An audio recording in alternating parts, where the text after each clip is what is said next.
नमस्कार साथियों, online class में आपका स्वागत और अभिनंदन। जैसा कि आप लोग जानते हैं, पिछली ऑनलाइन क्लासेज में आपने भक्ति काल के बारे में अध्ययन किया। आज भी हम भक्ति काल के बारे में अध्ययन करेंगे, लेकिन आज भक्ति काल में आज का टॉपिक है राम भक्ति काव्य की प्रवृत्तियाँ।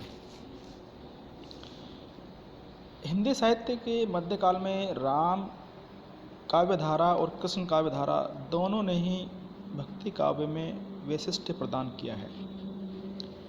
राम भक्ति धारा में अनेक कवि हुए, किंतु राम भक्ति धारा का साहित्यिक महत्व अकेले तुलसी के कारण है। राम काव्य की प्रमुख विशेषताएं इस प्रकार है।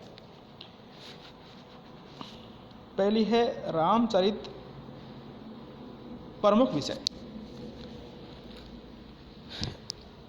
इस काव्य धारा में सभी कवियों ने विष्णु के अवतार भगवान राम को अपनी कविता का विषय बनाया है।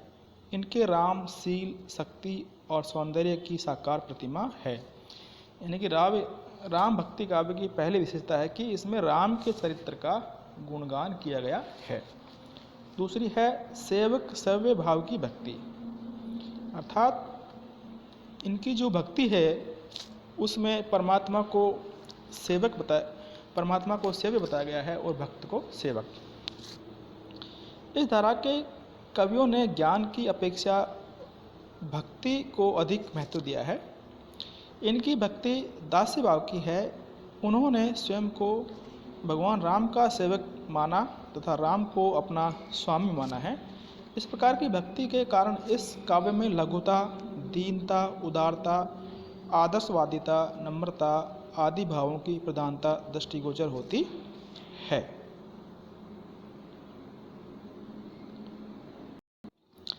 तीसरी विशेषता है स्वांत सुखाय रचना। राम भक्ति काव्य धारा के अधिकांश कवियों ने स्वांत सुखाय की रचनाएं की है। इन्होंने किसी राजा, महाराजा या विशिष्ट व्यक्ति का गुणगान नहीं किया है। तुलसी ने तो इस विषय में स्पष्ट घोषणा की है कि किने प्राकृत जन गुण माना, सिर धुनि गिरा लागी पछी ताना। चौथी विशेषता है समन्वय की भावना। राम काव्यधारा में समन्वय की भावना के भी दर्शन होते हैं।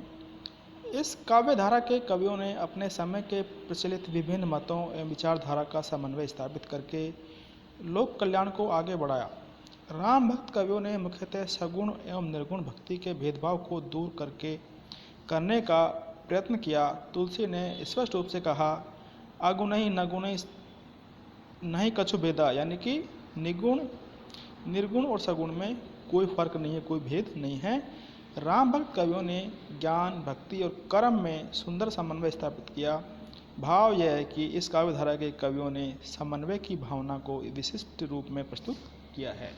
यानी कि राम भक्ति का जो काव्य है उसमें समन्वय, यानी कि दो विरोधी चीज़ों में आपस में कॉम्प्रोमाइज़, यानी कि एकता स्थापित करने की कोशिश की है।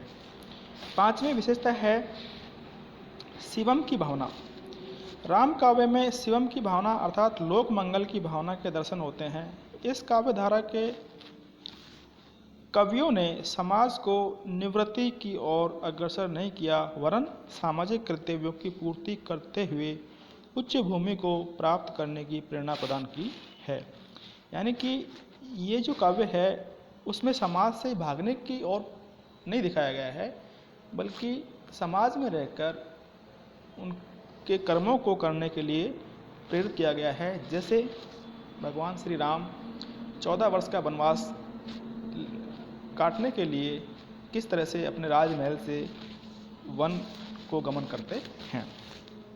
छठी विशेषता है मर्यादा की प्रधानता। राम भक्त कवियों ने लोक मर्यादा को विशेष महत्व दिया है। उसी का परिणाम है कि इस काव्यधारा में भारतीय जीवन का मर्यादित और संयत रूप देखने को मिलता है। इसमें जिन पात्रों का चित्रांकन किया गया है वे सदैव ही मर्यादा का ध्यान रखते हैं। जैसे राम माता के सामने सीता को समझने में संकोच करते हैं। राजा दशरथ वचनों की मर्यादा में बंधे होने के कारण राम को न चाहते हुए भी वन जाने की आज्ञा दे देते हैं। अर्थात इनके जो भी पात्र हैं उनमें अपने कर्तव्य के प्रति निष्ठा को दिखाया गया है।